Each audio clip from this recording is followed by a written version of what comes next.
Today is the Thanksgiving holiday in the United States, and I think we need a reminder of what we were giving thanks for. I have ancestors on the Mayflower, and they fled Europe because they wanted freedom. They wanted to have the ability to choose their own future and their own system of beliefs. And they were saved by the original inhabitants, the natives there. And later, my ancestors moved to Canada along with the original native tribe that helped us back then. And we still live together in peace and prosperity, and we never broke our promise to them.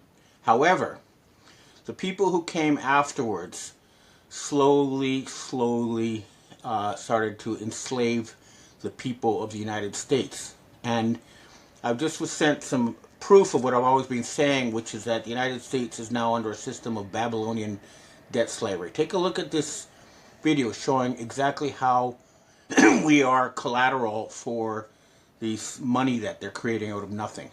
Basically, we are the slaves they're using to create money.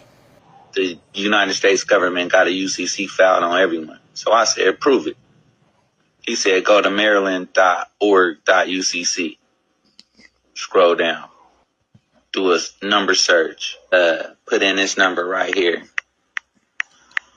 Okay, y'all, follow me. I was following them.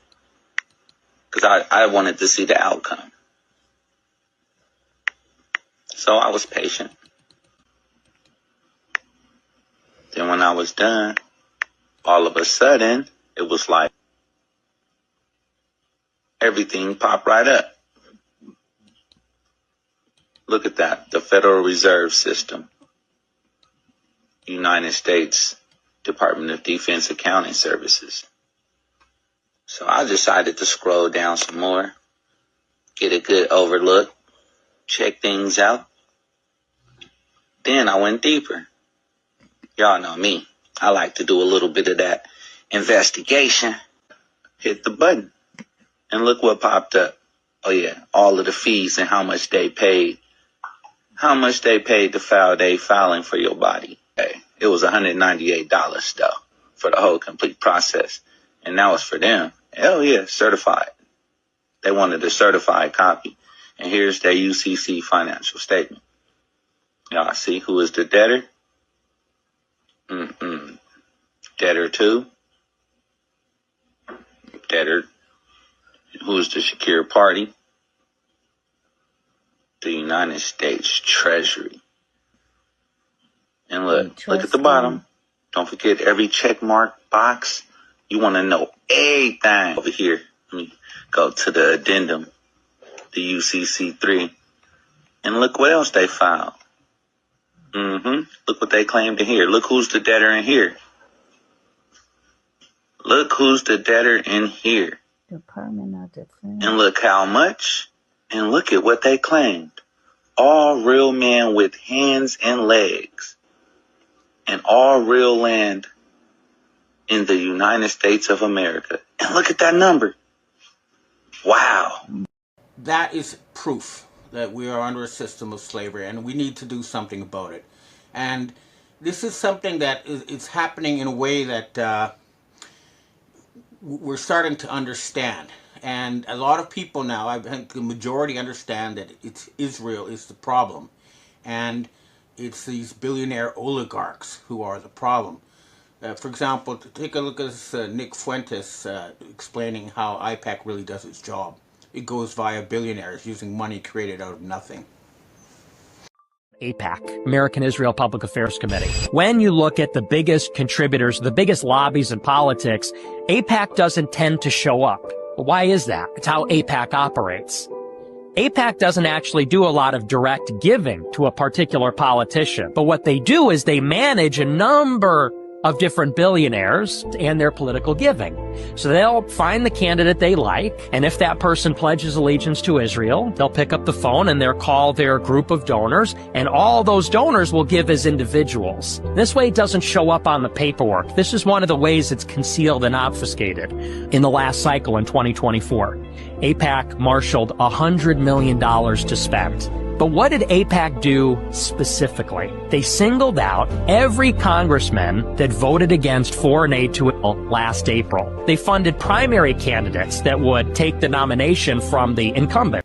My own investigation into this matter, I'm a journalist. I try to get information that no one else has and put it out to the public, because otherwise I would not be doing my job. And we know that Donald Trump was bailed out by the Rothschilds, and the power structure, this control grid that we are under, it leads to the Rothschild family. And in fact, the forensic evidence goes to Jean-Michel de Rothschild, known to us as Brigitte Macron. This is a cross-dressing mass murderer. And French intelligence called me and said that this Macron was responsible for the murder of Donald Trump. Now, we need to talk a little bit about Donald Trump, because he is basically an avatar for a long-term plot that they've had for us for our future. And there are different factions using the Donald Trump avatar.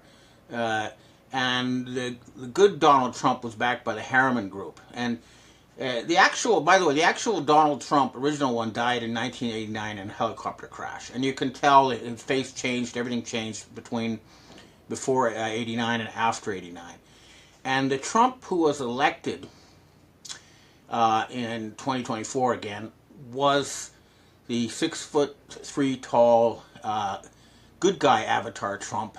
And he was, he set up this Department of Government Efficiency and was trying very hard to rescue the United States from bankruptcy and drain the swamp. And he disappeared in June. He went to the G7 summit in Canada and he never returned. So after that, suddenly we have this short, fat, ugly Trump, the one that we're still seeing on our screens, suddenly declaring war on Iran and trying to start World War III, and sucking up to Israel, and it became a nightmare scenario. And this is the Trump that we need to deal with. And again, the person who ultimately ordered the murder was Jean-Michel de Rothschild. And I have some names of the top people in that murder group. This is actionable intelligence. We need to go after Jean-Michel, and we need to go after Alexander Benalla, Patrick Strzada, Bernard Emily. Okay? And these are the people who are ordering the hits on people like Marjorie Taylor Greene and Candace Owens and General Douglas McGregor. And they need to be eliminated from the system. This is what we have to do if we're going to free ourselves from this Babylonian debt slavery system we're under. And the other thing that we need to understand is that the system is now falling apart. It cannot maintain itself anymore. For example, they're now trying to put out 50-year mortgages, which means if you look at a 50-year mortgage, here's how it works. For the first 25 years, you only pay interest, basically. And it takes 50 years to finally pay off the house. And you end up paying $1.4 million for a house that was worth $400,000. This is how they extract money from us. And it's got to the point where we can no longer afford houses. And now take a look at this little BlackRock video. We don't buy these houses to live in. We buy them in bulk, shrinking the number of homes on the open market, skewing mortgage rates, and exacerbating the housing crisis. Then, thanks to low supply, we charge whatever we want for rent. It's all part of our company motto. Fuck you! These people really do artificially keep the price of houses high enough so that we have to basically work for a whole lifetime to pay for a house. So, houses should only cost about $10,000 if you think about the materials and the labor and stuff. But no, they want us to be in a system of lifetime debt slavery.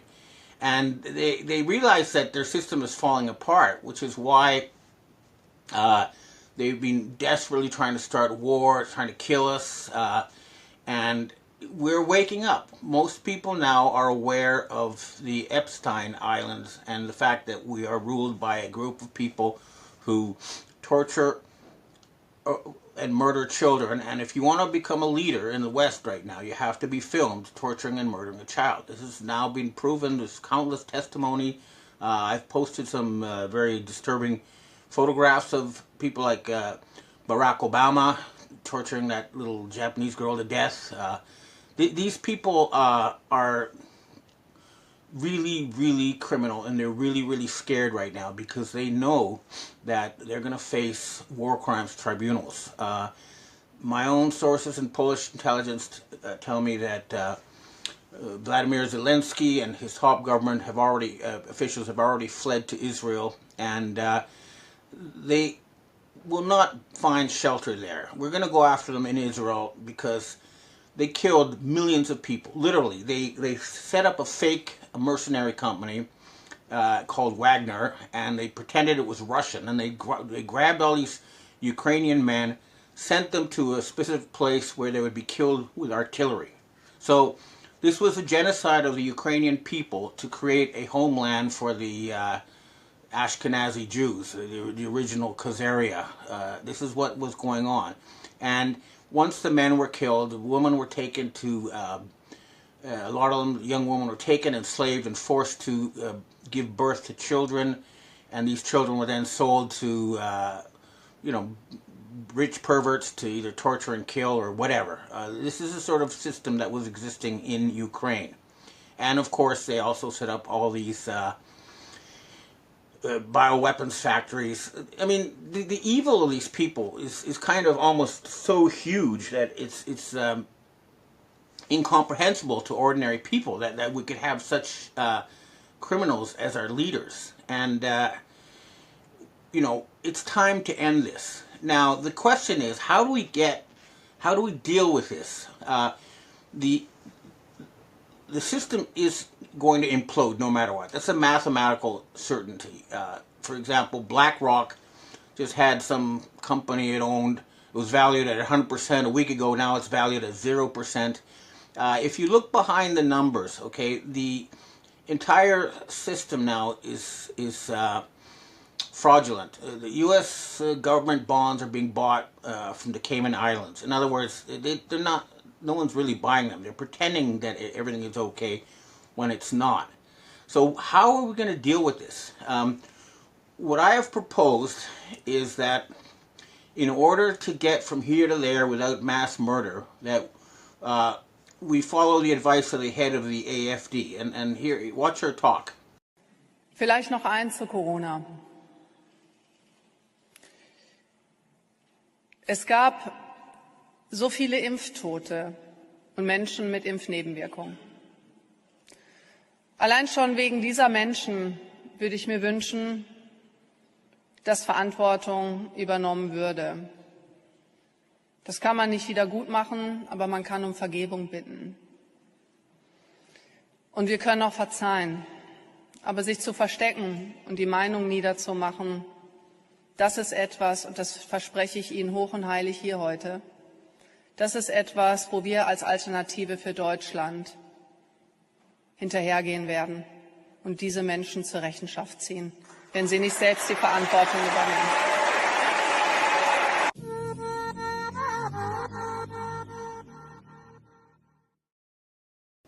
Here we have a group that's about to take power in Germany, admitting that, the current leadership was engaged in mass murder, and they're saying we'll offer you truth and reconciliation in exchange for stepping aside. I know that's a hard pill to swallow, but we really do need to get good governments in the West again, or we're all going to be working for the Chinese, and that means we have to set up a transition.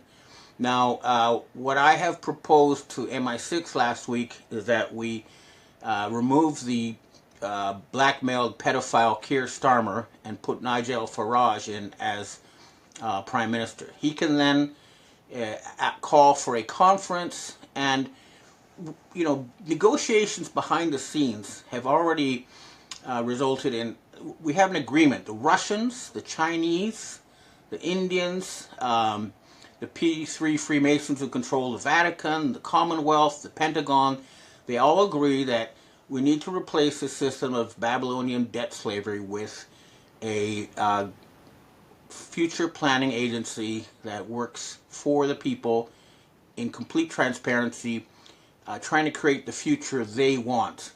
This is basically the system China has. They survey their people, find out what they want, and then they try to give it to them using intelligent people. Whereas in the West, we have a very tiny class that's all they're trying to do is figure out ways to rip us off. And they've accumulated so much money they can't spend it, and the rest of us are all poor. And this system needs to be dismantled. And so the idea is to call a conference, sort of like the Bretton Woods, to negotiate the bankruptcy of the United States and the collective West, because they are bankrupt. And the Chinese have agreed to write off all this debt. But, the condition, of course, is that we stop being the world's terrorists and stop trying to kill everybody, and instead work together for a multipolar world to make this a better planet. That's what we're fighting for. That's what we've got to do. And there's no alternative. Well, the alternative is going to be street violence, and these people are going to be hung from lampposts, okay? And here's one more video showing, the kind of network behind the fake Trump. Remember, the Space Force had their own Trump, the 6-foot-tall one, and he was working with the white hats. But now we have this dark Trump, putting our faces together with this whole satanic cult. I don't think there's anything going to get me in heaven. Okay, I really don't. I think I'm not maybe heaven bound.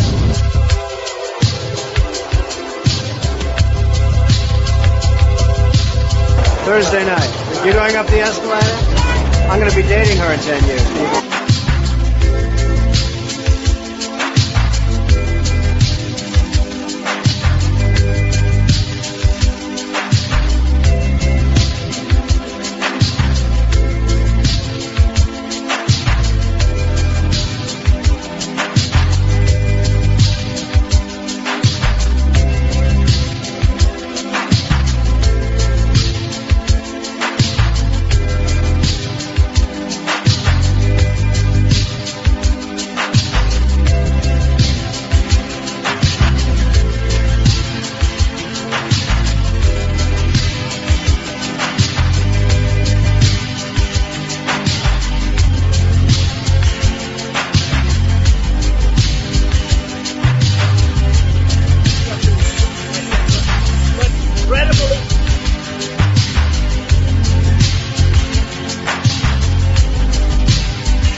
Introduced to him by the lady in Lord Rothschild.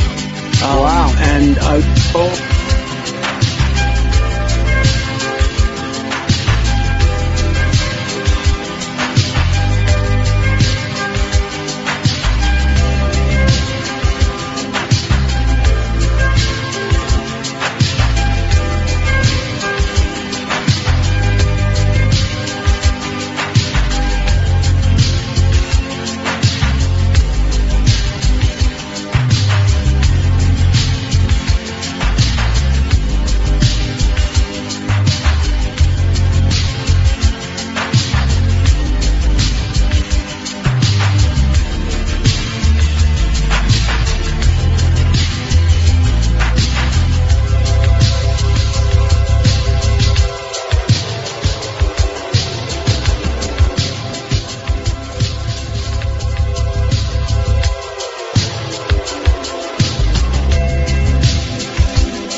not going to be around much longer. I promise it. We cannot let this continue. We need to free humanity from this scourge, and it will happen. And the key is to get Jean-Michel de Rothschild. Arrest him. Make him talk. He's the head of the snake. This is what the evidence trail leads to. So it's time. We need to end this horror show. I think everybody except them agrees with this now. Okay, well, that's what I have to say for myself this week. Now I'd like to answer questions from readers and viewers. Hi, Ben. We have our first question for today. How can we accept any arrest by a member of police or military if the judges are corrupt also? Any police officer I've spoken to in the past would just smile and say to stay away from politics, and that they also want to stay away from politics. Also, Cash, Bogino, and Pam Bondi had a fallout recently. Bogino wanted to leave his position. I think Dan is a man of integrity. Do you have any news about what happened there and then? I believe that they're currently all compromised.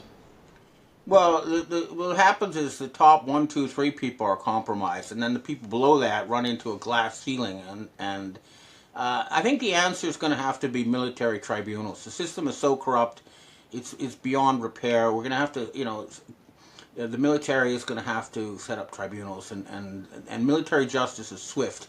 That's what's going to be the answer. Next question. Hi, Ben. World leaders use body doubles, okay, but how can you explain Trump being completely replaced? Where was the Secret Service? Where's the U.S. military, and why haven't they intervened? It would also seem the perfect opportunity for the military to act. Where is the Trump family in all of this, and why are they not saying anything? Well, they're not saying anything because they'll all be murdered, and they know it. But yeah, the problem is there is a dark hack military working for the Satanists, and most military, unfortunately, are completely conditioned to obey orders. And the problem is when the orders are coming from evil people, the military becomes evil. So the trick is to have the top ranks of the military replaced. I repeatedly suggested that we use General Douglas McGregor to clean up the military and start the process. But it's going to have to be the rank and file pushing up, and you're going to have to remove any general who has money that can't explain how they got it because they've been bribed and compromised. And this is especially true. I think the Navy and the Marines and the Air Force are relatively clean, but it's the Army itself that has a lot of the corruption at the top. So that's going to have to be dealt with. But yeah, we're all impatient, and some people are going to have to be arrested at the top. Otherwise, this is not going to move forward until things collapse. Next question. Hi, Ben. You seem to have backed off your assurance that the secret societies would intervene against the cabal and that they were sick and tired of waiting for the U.S. white hats to take any action. Now you seem to be waiting for the U.S. military to step up. Have the secret societies changed their minds, and now are they at the point where they won't move until the U.S. military does? Well, my advice was always to the Asian secret societies is to not give these people any excuse to start World War III. I also explained to them that time was on their side because they have a superior system of economic management, and now they're so overwhelmingly strong that they don't need to fight. For example, China can make 200 times more airplanes than the United States. And the U.S. cannot build weapons without Chinese rare earths. And even if they wanted to start making their own rare earths, it would take about a decade and super investment to do that. So they're following the advice of that great military genius Sun Tzu, just to win without fighting. And when Trump went to meet Xi Jinping, and this apparently was not the short, fat, fake Trump we're seeing, but some guy in a mask. He begged for money, and they said no. They eventually, the U.S. government managed to get some silver from the drug cartels to pay their bills until January. But it looks like this is going to end without fighting and without the need for lots of assassinations. because already 85% of the world is free from this cabal. It's just the G7, the Western 15% that's still under control of these murderers. Next question.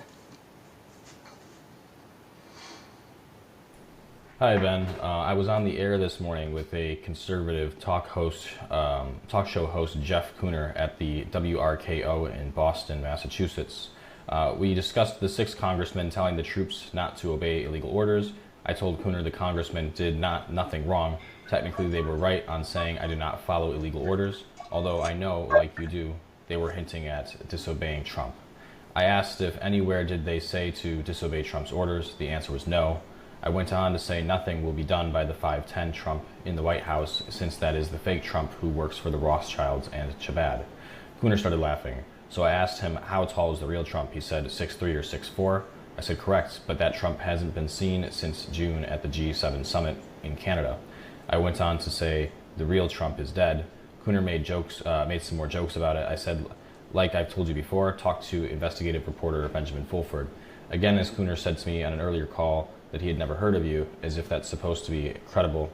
By the way, the White House does listen to Cooner's show. By me dropping the pearl of the height problem and death of Trump should raise a stink, since Cooner has a very large radio internet audience. Therefore, I ask you, Ben, if you would give Cooner a call between the hours of 6 and 10 a.m. Eastern Standard, Monday through Friday, and surprise Cooner with your information. What do you think you would be able to tell him? Well, from what I heard, it sounds like he is actually a controlled opposition, and he probably wouldn't take my call. But if you email me the number, I'll try to do that and see. But basically, a lot of the even so-called alternative media is under control of these people, and the test is to see what they say about Israel and what they say about do they talk about the 450,000 children who disappeared during the Biden administration? Do they talk about the genocide in Ukraine? If not, then they're just controlled, and talking to them is not going to make any difference because they're working for the cabal. But I'll try to do that. Next question. Hi, Ben. We have our last question for today. You've suggested several times that AI won't replace jobs, or that it isn't capable, as some people claim. My concern is that the narratives around AI aligns uncomfortably well with the broader Soros Gates, BlackRock, Rockefeller / WEF vision of you will own nothing and be happy. If AI ever became genuinely capable, it would accelerate that outcome significantly. I have no interest in ending up in a system where we're forced into Bill Gates' synthetic food agenda. How do we prevent this trajectory? My worry is that AI marks an economic tipping point where the wealthy no longer rely on human labor. They could leverage AI to maintain their dominance while the rest of society loses even the possibility of upward mobility. What are your thoughts on this? Well, in the West, the key to preventing AI control is to make sure we don't get digital currency, because if we all are forced to use digital currency, then they'll be monitoring us 24 hours a day, and if we say something they don't like, suddenly our car won't start, or we won't be able to go to buy groceries. So they're trying to set up a system of complete slavery, and the way to avoid that is to try to use cash. Personally, I use cash when I don't want someone to know what I'm doing or buying, and when I don't care. So for example, I'll use a card for groceries, but maybe I'll use cash to buy alcohol because I don't want them to know how much I'm drinking, stuff like that. But try to avoid that. The other thing, and this is the real danger, right now AI is not a threat because it does not control the physical world. It cannot make anything, and so it's not real. However, China is now building AI-powered robots, and they're saying that within 2 or 3 years that we won't be able to tell the difference between a robot and a human being. And if we have an AI that takes over control of the robots, then they could start making weapons, and that's the real danger. And so we need to talk to China about those robots before it's too late. But overall, I'm pretty sure that China is now under the control of the white hats, and they have been purging a lot of the cabal, who were there, who were behind that, men in white suits, complete slavery. They tried under COVID. So I think we'll be able to make a deal with China, and we'll make sure that we never get ruled by a rogue AI. But it's time to fight. We really are at a turning point now. And I'm doing everything I can to try to end this nightmare, and I want everyone else who's listening to try to do the same. Okay, well, that's what I have to say for myself today, and I hope to see you again next week.